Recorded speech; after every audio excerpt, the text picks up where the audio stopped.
Petra, India's premium steel doors. അഴകിലും ഉറപ്പിലും കാലാതീതം. സംസ്ഥാനത്ത് ഇന്നും മഴ മുന്നറിയിപ്പിൽ മാറ്റം. ഇന്ന് ഒരു ജില്ലയിലും പ്രത്യേക മഴ മുന്നറിയിപ്പുകൾ പ്രഖ്യാപിച്ചിട്ടില്ല. അതോടൊപ്പം കേരള, കർണാടക, ലക്ഷദ്വീപ് തീരങ്ങളിലും ഇന്ന് മത്സ്യബന്ധനത്തിന് തടസ്സമില്ല. സംസ്ഥാനത്ത് ഇന്നും മഴ മുന്നറിയിപ്പിൽ മാറ്റം വന്നിട്ടുണ്ട്. റിപ്പോർട്ടുകൾ പ്രകാരം ഇന്നൊരു ജില്ലയിലും പ്രത്യേക മഴ മുന്നറിയിപ്പ് പ്രഖ്യാപിച്ചിട്ടില്ല. അതേസമയം അടുത്ത 3 മണിക്കൂറിൽ കേരളത്തിലെ പത്തനംതിട്ട, ആലപ്പുഴ, കോട്ടയം, എറണാകുളം, തൃശൂർ, മലപ്പുറം, കോഴിക്കോട്, വയനാട്, കണ്ണൂർ, കാസർഗോഡ് ജില്ലകളിൽ ഒറ്റപ്പെട്ടയിടങ്ങളിൽ നേരിയ മഴയ്ക്ക് സാധ്യതയുണ്ടെന്ന് കേന്ദ്ര കാലാവസ്ഥാ വകുപ്പ് അറിയിച്ചു. ഇന്നെല്ലാ ജില്ലകളിലും ഗ്രീൻ അലർട്ടാണ് നൽകിയിട്ടുള്ളത്. അതേസമയം ജൂൺ 27-നും 28-നും സംസ്ഥാനത്ത് യെല്ലോ അലർട്ട് പ്രഖ്യാപിച്ചിട്ടുണ്ട്.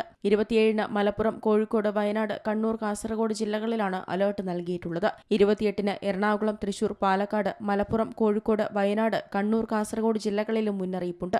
ഒറ്റപ്പെട്ട ശക്തമായ മഴയ്ക്കുള്ള സാധ്യതയാണ് പ്രവചിക്കപ്പെട്ടിരിക്കുന്നത്.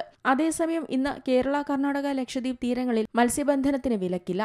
എന്നാൽ ഈ തീരങ്ങളിൽ മണിക്കൂറിൽ 40 മുതൽ 50 കിലോമീറ്റർ വരെയും ചില അവസരങ്ങളിൽ മണിക്കൂറിൽ 60 കിലോമീറ്റർ വരെയും വേഗതയിൽ ശക്തമായ കാറ്റിനും മോശം കാലാവസ്ഥയ്ക്കും സാധ്യതയുണ്ട്. കൂടാതെ തെക്കൻ തമിഴ്നാട് തീരം, ഗൾഫ് ഓഫ് മാന്നാർ, കന്യാകുമാരി പ്രദേശം, വടക്കൻ ഒഡീഷ തീരം, ഗംഗാതീര പശ്ചിമ ബംഗാൾ, വടക്ക് പടിഞ്ഞാറൻ ബംഗാൾ ഉൾക്കടലിനോട് ചേർന്ന വടക്ക് കിഴക്കൻ ബംഗാൾ ഉൾക്കടൽ എന്നിവിടങ്ങളിൽ മണിക്കൂറിൽ 40 മുതൽ 50 കിലോമീറ്റർ വരെയും ചില അവസരങ്ങളിൽ 60 കിലോമീറ്റർ വരെ ശക്തമായ കാറ്റിനും മോശം കാലാവസ്ഥയ്ക്കും സാധ്യതയുണ്ടെന്ന് അധികൃതർ അറിയിച്ചു. കേരളത്തിൽ ഒറ്റപ്പെട്ടയിടങ്ങളിൽ ഇന്നും നാളെയും ഇടിമിന്നലോടുകൂടിയ മഴയ്ക്കും മണിക്കൂറിൽ 40 മുതൽ 50 കിലോമീറ്റർ വരെ വേഗതയിൽ ശക്തമായ കാറ്റിനും സാധ്യതയുണ്ടെന്ന് കാലാവസ്ഥാ വകുപ്പിന്റെ അറിയിപ്പിൽ പറയുന്നുണ്ട്.